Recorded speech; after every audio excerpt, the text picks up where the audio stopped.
This is Pressers by FedNet, where news conferences from the United States Congress become podcast episodes for your listening on your time. House Minority Leader Hakeem Jeffries held a news conference on July 17th. He took questions about inflation, the American dream under Republican government, the ability to put bills on the floor, the appropriations process, investigative documents from the case of late child abuser Jeffrey Epstein, redistricting, and more. The following material is protected by copyright. Good afternoon, everyone.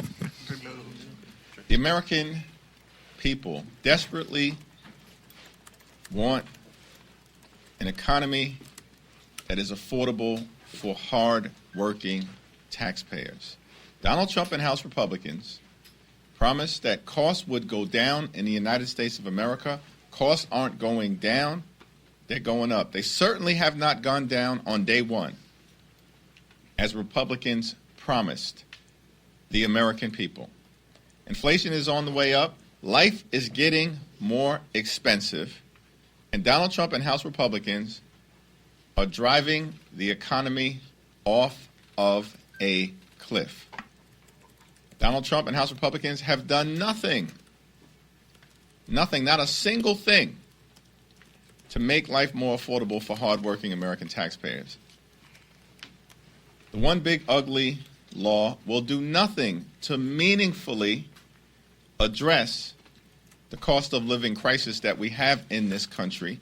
In fact, the one big ugly law will make life more expensive for everyday Americans, particularly as it relates to utility bills in this country. Utility bills are going to go up as a result of the actions that have been taken by Donald Trump and Republicans. More than 17 million people are going to lose their health care as a result of the action taken by Donald Trump and Republicans. Children, veterans, and seniors who are hungry are going to lose their nutritional assistance as it relates to the actions taken by Donald Trump and House Republicans connected to the one big ugly law. And all of this has been done to reward billionaires with massive tax breaks, and at the same time skyrocket and explode the debt by more than $3 trillion. It's unconscionable what Donald Trump and House Republicans have done to hurt the American people. The job of those of us who are in public service should be at all times to make life better for everyday Americans, to improve the quality of life for the American people, to ensure, as Democrats are focused on, that when you work hard and play by the rules in the United States of America, you should be able to afford to live the good life. Good paying job, good housing, good health care, good education for your children, and a good retirement. That's the American dream, and far too many people are unable to achieve it, even though they're working hard and playing by the rules.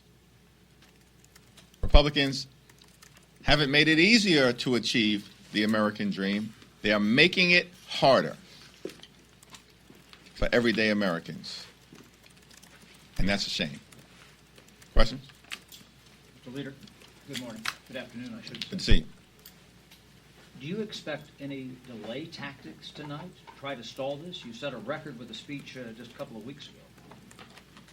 Well, it's not clear what the challenges are right now in terms of why Republicans have been unable to bring these bills to the floor so we can actually debate them and lay out for the American people why their efforts to slash and burn funding is going to hurt public health, public safety, and the dissemination of public information to places like small towns and rural America.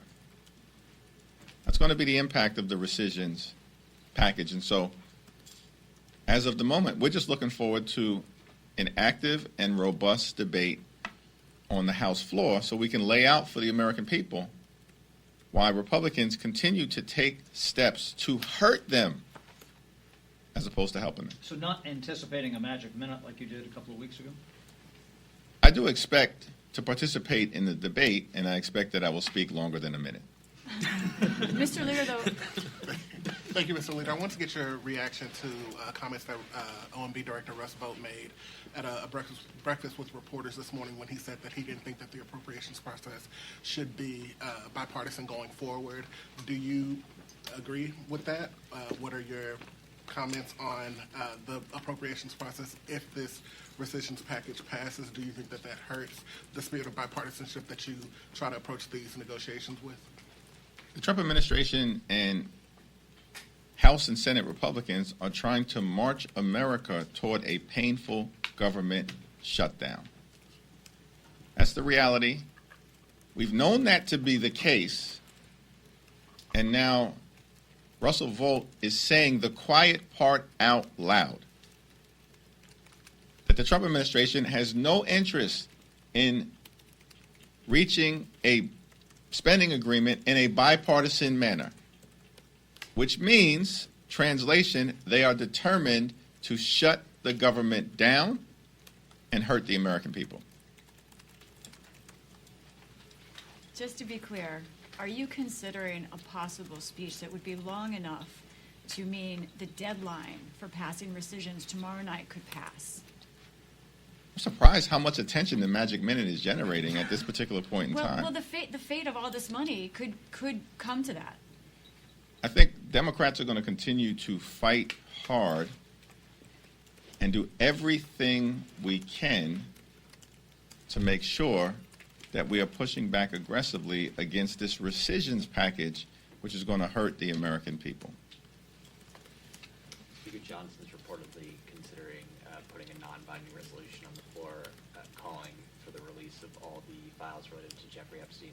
Would that be satisfactory at this moment, or do you think Democrats at this point need to see something like the Khanna Amendment, which would actually force the release of those documents?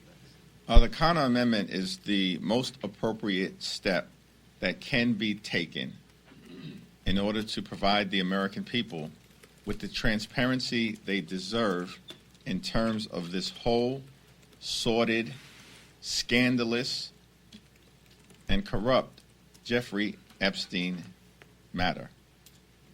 This is very simple. The American people simply need to know the truth, the whole truth, and nothing but the truth as it relates to this situation. Democrats didn't put this into the public domain. The conspiracy theory provocateur in chief, Donald Trump, is the one, along with his extreme MAGA Republican associates, who put this whole thing into the public domain for years.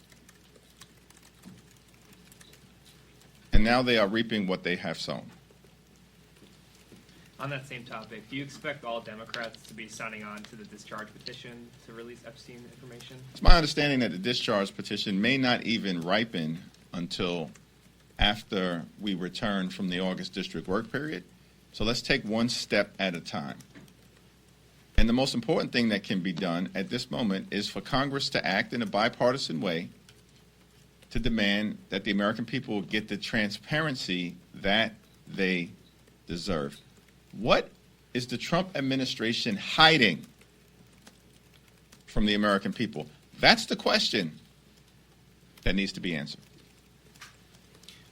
What are you hoping to learn from your meeting, provided it happens tomorrow, with Assemblyman Mamdani? And on top of that, Republicans are certainly trying to cast him as a liability for Democrats. Do you see him as such?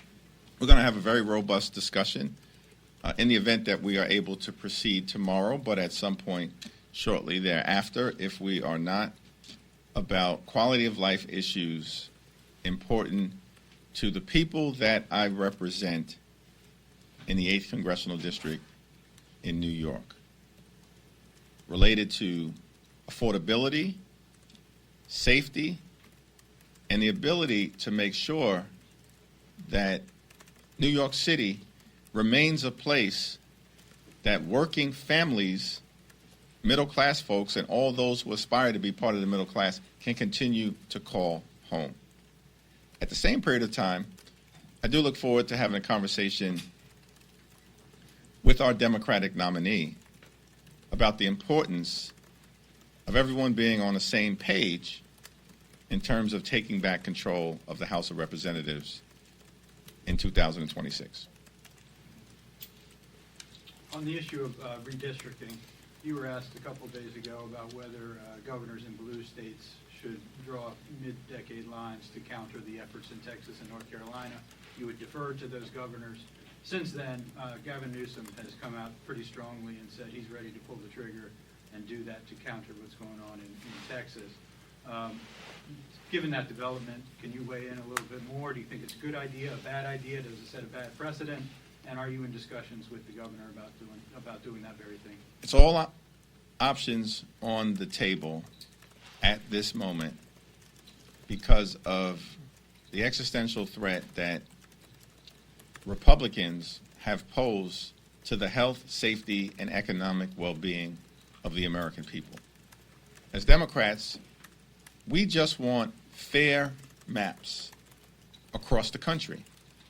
And to the extent that governors in different states throughout the nation conclude that a reevaluation as to whether their current maps are as fair as possible should take place, that certainly is a decision that makes sense to me in this environment. The House is expected to vote on a trio of crypto bills later today or perhaps tomorrow. I'm just wondering if you know yet how you'll be planning to vote, because I know Democratic leaders aren't planning to whip those bills. I certainly will make a decision about all three bills in advance of me arriving on the floor of the House of Representatives. We, as you have pointed out, have made the decision not to whip those bills, and so every single member, myself included, are evaluating the individual merits of each of those pieces of legislation to determine what makes the most sense for the communities that we're privileged to represent. And relatedly, with the defense bill, the total defense spending this year is going to be at or above $1 trillion for the first time. I'm wondering if you have any specific concerns about the spending there, allocations, if you think it should, be different in any significant ways. Here's the thing about Donald Trump, House Republicans, and the GOP. These are people who have for years claimed to be the party of fiscal responsibility. They're not the party of fiscal responsibility. These people are reckless and irresponsible as it relates to taxpayer dollars. Republicans just passed this one big ugly law that explodes the debt and the deficit and is leading America down a path of potential economic disaster and bankruptcy as a result of Republicans jamming this extreme partisan bill down the throats of the American people. We clearly have to get our fiscal house in order, but it is certainly the case that Republicans have zero credibility as it relates to spending taxpayer dollars in a manner that is efficient, effective, and equitable.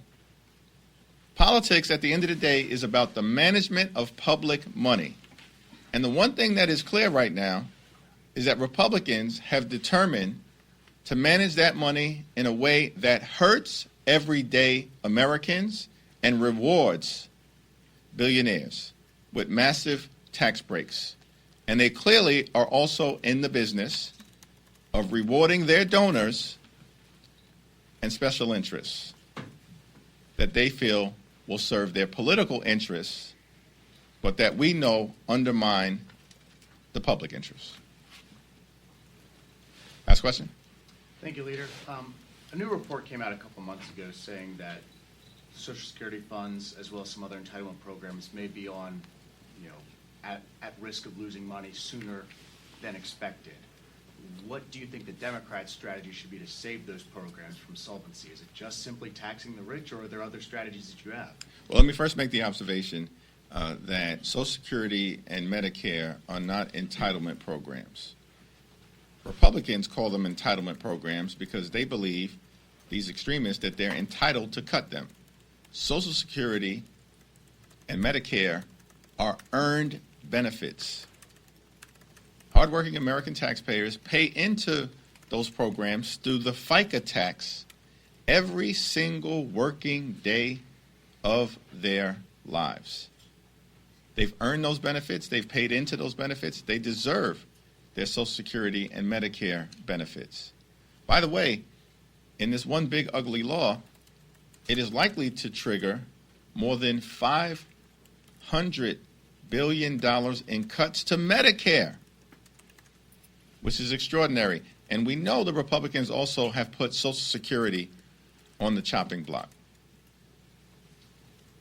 The 60th anniversary of Medicare and Medicaid is going to take place on July 30th, and House Democrats will have a Medicare Matters and Medicaid Matters Day of Action, talking about our efforts to both protect and strengthen Medicare and Medicaid and push back against the dramatic cuts to Medicaid that were part of the one big ugly law. A few weeks after that, on August 7th, I believe, that is the 90th anniversary of Social Security. And we'll be having a Save Social Security Day of Action. And we'll have more to say about that as we approach it. But certainly, I'm greatly appreciative of the effort of leaders like John Larson and Richie Neal, who have previously put forth legislation, Social Security 2100 Act, that is an important part of our strategy to both protect Social Security and strengthen Social Security. There's a big difference between Democrats and Republicans. And we are going to continue to fight for everyday Americans, for children, for veterans, for farmers, for hardworking American families, and for older Americans, which means our message to Republicans will continue to be clear. Keep your hands off of Social Security and Medicare. Thank you. Thank you. Thank you. Did you grade the Mike Brown hire? This program is copyrighted by Federal Network, Incorporated, and provided only for informational and educational purposes. Unauthorized reproduction, distribution, or use of this episode without express written permission from FedNet is prohibited. Thanks for listening to this FedNet podcast. You can watch live action from Congress on our YouTube channel at FedNet TV.